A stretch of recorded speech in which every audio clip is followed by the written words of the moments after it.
Hey guys, what's going on? Make sure this thing's straight.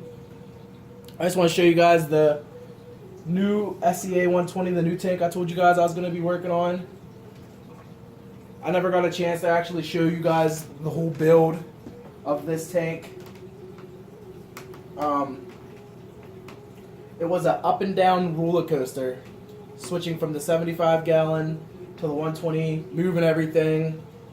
Trying to get everything. I had to rush because I had live fish sitting inside a bucket. I had some aeration in there. I had a wave pump in there. I had a heater in there to make sure that was all good. So, and everything moved smooth. Like the fish moved smooth. Like they went right in. Like no problems. Was still eating. I had absolutely no problems with fish. As you can tell, I added a whole bunch. I added 4 new tanks to this one and a fox face. This tank's been running for about 2 months now. So I didn't just like set the tank up and already add new fish. No, it took me a month before I got any new fish. You can see I got the long-nosed butterfly too, which he's been doing a little bit of picking at the acans, but not really. I don't think he's actually picking at them. I can't tell because they're usually all the way out and fluffy, so maybe he is messing with them a little bit, but I think they'll be okay. So I wanted to talk about the 75 gallon reef. As you can see, I don't have the same aquascape no more. Yes, I used all new rock. Probably the stupidest thing someone could ever do is throw all their old rock away with all the good beneficial bacteria on it. But I already knew what I wanted. I had a vision. I knew I wanted a whole new aquascape, which I redid a whole new aquascape. It originally did not look like this. The aquascape that I originally built, the whole middle piece broke because it would have been high. It was beautiful, you know. It's still beautiful. I like this. Like I like the way this looks. This turned out really well. But it just sucks when you put all your time and effort into something and it breaks. I mean, I was very pissed off. I'm not gonna lie. It took me a couple weeks to build that aquascape, and I was in the middle of running up and down the basement, grabbing stuff to get the new tank going. When I was switching it, I was rushing around, and I ran right into it, and it just collapsed. I was mad, and I already had it in the tank at one point. Whenever I was testing the leak, and I took it back out because it was fresh water. Was when I was doing that, and I wanted to rinse all the rock off. So I figured I'd do it whenever I did a water test, see if anything was leaking. And when I tried to, I never got a chance to re-put it back in because it broke.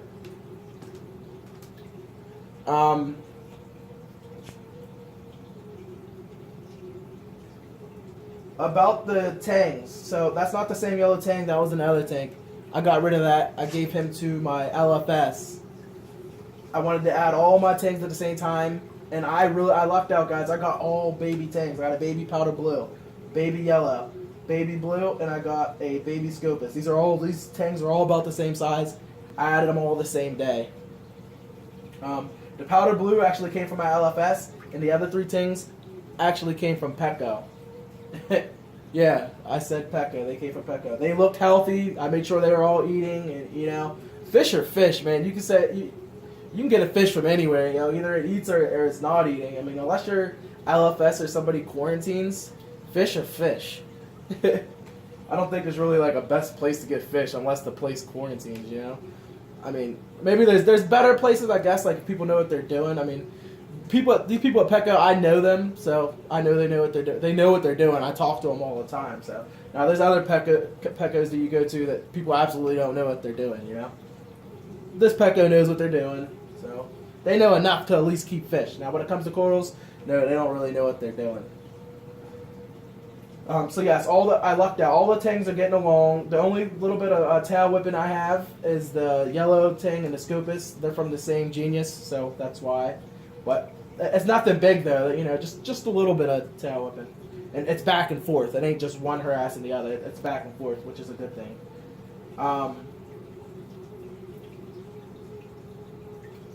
So yeah, I wanted to talk about the rock situation. I got all the rock. So whenever I did do that, when I threw all the rock out and put the new rock in here, this is just dry rock that I bought from reefcleaners.com. I think that's based in Florida. SC Reefer, shout out to him. He's the one who gave me that I asked him where he got his rock, and that's where he said he got his rock. I like the way his rock looked. It kind of reminded me of like pecani rock. So I ordered 100 pounds of this. And so far, so good. I really like it. So, long story short, when I did switch over all the rock and I moved all the corals and everything was already in here, I only had a couple fish in here. I had the chromies, the yellow wrasse, and the firefish and the goby. That's it. None of these big fish were in here. It took me 30 days to buy any new fish. So I had a little ammonia spike. The ammonia went up to almost 1 part per million. It was more like 0.50 parts per million. I didn't panic or anything. All my corals looked just like this. These lights just came on, so these corals aren't even fully out yet. It looks way better than this one when about an hour from now when they're all fully out. That red Gonapora right there, when I did get the ammonia spike, was the only one that suffered, right? I thought it was dead. I kept it in there, and if you can see, I don't know if... Yeah, you can see the red right here, right there in the middle. It is doing excellent, guys. It came back. Like, it bleached out and came back. I wish I did a video. Like, it's the craziest thing I've ever seen. Like, I thought it was gone. I was mad, you know. I paid $150 for that. It got purple tips on it, and it's just beautiful, right? I love it, and it's a nice size piece. That is the only coral that was affected by the ammonia in my tank, guys. I had a ammonia spike. It was crazy, and you wouldn't even have been able to know unless you tested it. Everything was out. Fish were fine, eating, swimming around, happy. No ick. Nothing broke out at all, guys. I mean, it's like God's on my side or something. I don't know. The reef gods. Yeah, everything went smooth. So, like I said, this tank's been up and running for about 2 months now, and so far, guys, so good. I'm already getting purple coralline all in the back of the overflow box, in the back of the glass. I mean, now... I wanted to talk about the sump issue. My sump broke. I was setting up my algae scrubber. I have a Clearwater 100 algae scrubber from BRS. Best thing that ever happened to me. And I went to go put the pump down in the water, and I dropped it, and it cracked. I didn't realize it cracked because it cracked on the bottom until I was sitting on my love seat watching some YouTube videos, and I had water at the bottom of my feet. I was like, what the hell? I went to open up the stand, and the water was just leaking. I couldn't figure out where it was from. And I finally realized it was from the bottom. I couldn't figure out where it was leaking from because it was just the one compartment that kept leaking. So I literally had to take the sump out. Actually, I had to bust it up because there's a center brace on here. Now, if I would have known what I know now, I would have just took the center brace off, took some of this water out. You can actually take the center brace off if you take the water down to about the middle of the tank. You actually can do it. You know, it's only for like an hour, you know, it ain't like you're running the tank every day like that. You can remove the center brace, put it right back on, get a new sump in there, which I will be doing here this weekend. So I wanted to show you guys the sump. I want to show you what's going on underneath the tank.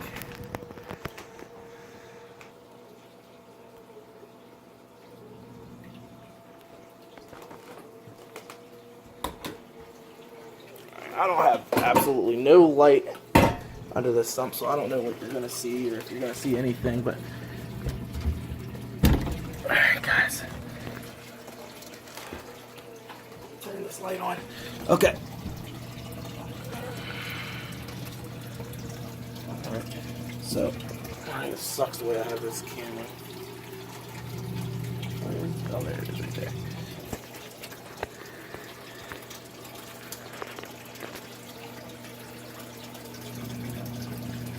You know what? Okay, guys, I'm sorry about that. I'm going to show you guys the sump at a later time because the way I have this camera, I have it flipped around, and I would literally have to stop this video and restart it to show you the sump, and I don't want to do that because then it's going to mess up the whole video. But I'm gonna show you guys. I'm gonna do a video on my sump. The next one I do. Let me move this a little closer. So, I'm going to show you guys a video of the sump. I'm terrible at making videos, guys. That's why I don't do this too often. Yeah, the way I have the camera angled, it's flipped around, so I can't really angle it in there to make it. So I'm going to do its own video on the sump. I have a 30-gallon tank sitting under there right now. There's not even a sump. There's no baffles or anything. It's working so far. So I have a Marine Pure block. I think it's like 8 by 4 by 8. Yeah, 4 by 8 block, Marine Pure block. And I have Pond Matrix. So when I did throw all the rock away, I still had like, I want to say like 4 liters, 5 liters of Pond Matrix that was already sitting in that tank for about a year. So it only the ammonia spiked. It only spiked for like maybe like 3 days, and then I threw a bottle of special blend in there, which is by Microblift. It's the bacteria I always use. And long story short, I only had ammonia for like 3 days, and it was gone. So I am not using a protein skimmer. All I'm using is this Clearwater 100 algae scrubber. Man, this thing is awesome, and I will definitely do a video of it. I love it. My phosphates are 0. My nitrates are 0. I feed about 2 cubes, a pinch of flakes, and a nice bit of pellets and reefroids to this tank every day. 2 cubes, a pinch of flakes, a nice bit of pellets and reefroids every day. I just disperse it into the tank, and like I said, the lights just came on. Everything looks good in this tank. I'm getting corals on Friday. I think I'm gonna order. I don't know where I'm ordering from yet, but I'm getting corals Friday. I think from that Fish of Hex. His name is Fish of Hex on YouTube, and he like sells corals and stuff. And I was just checking out his website. He got some nice pieces that I do want. Like I'm gonna fill in some stuff with zoas, but the top of this middle rock right here, I want like a whole bunch of acros and just different SPS corals, and I definitely want to go that route. I test my tank every week. Like I said, phosphates are 0, nitrates are 0, alkalinity's like, last time I checked it was 7.0, so I do need to adjust that a little bit. Calcium's like 450. pH usually stays around 8.1. I'm cool with that.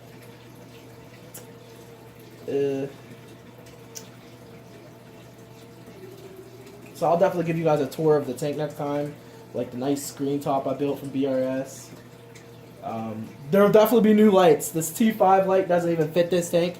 I haven't got a chance. I do have lights. I just haven't got them up yet, and I think I'm doing that later on today.